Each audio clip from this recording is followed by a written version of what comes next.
Hey everybody, this is Alexa from BerksNostalgia.com, and we are at Berks Nostalgia headquarters on this rainy and a bit dreary Shrove Tuesday, Fat Tuesday, Mardi Gras, Carnival, whatever you want to call it. However you celebrate it. And I know in Berks County, we celebrate with a little something called the Fasnacht. So, this is Eva. She is a fourth generation Berks Countian, and I thought it was only fitting that today she experienced her first Fasnacht.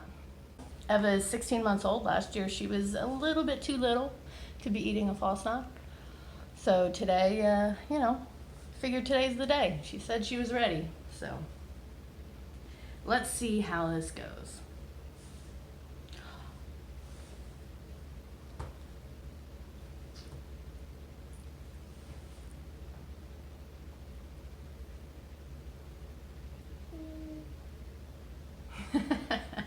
That's right.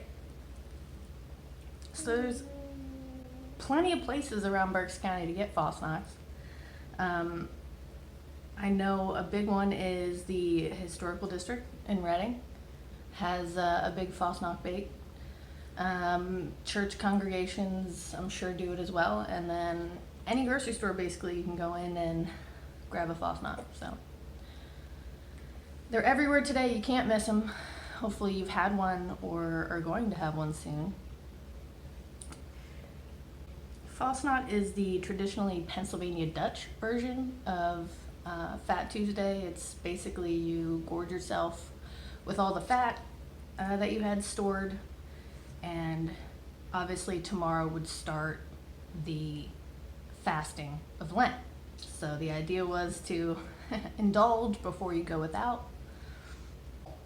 Today, we do a little bit less with the going without, though some people still give something up, whether they're fasting or not. But mostly we're still just into the indulging.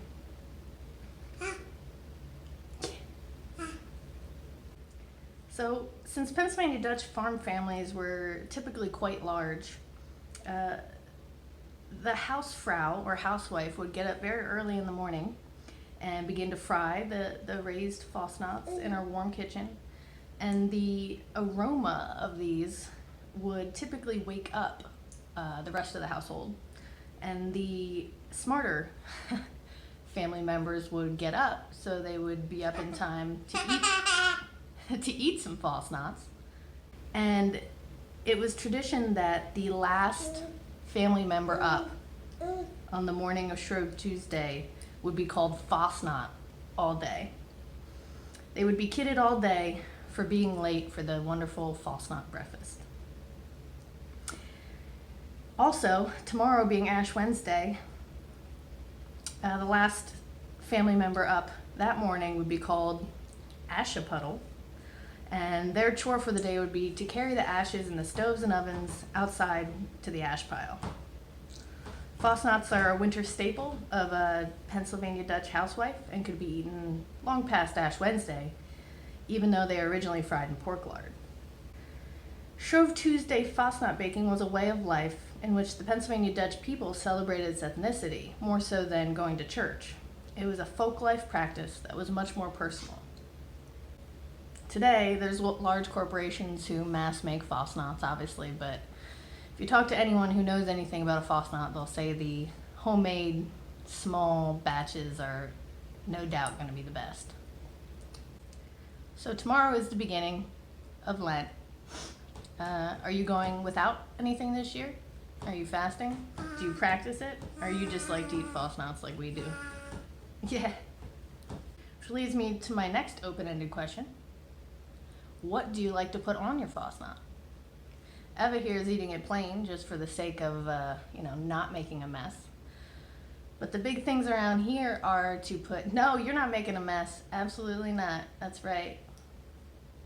Big thing around here is to put turkey syrup, molasses, king syrup, molasses, sometimes just straight up syrup, maple syrup, honey, jelly, butter. If it's sweet or fatty, it could pretty much go on a Fasnacht. What do you prefer to dip your Fasnacht in?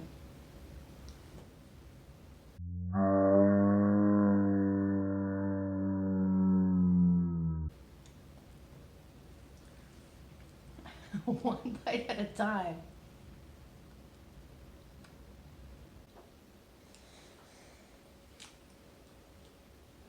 I think it's pretty safe to say Eva is officially a Pennsylvania Dutch girl.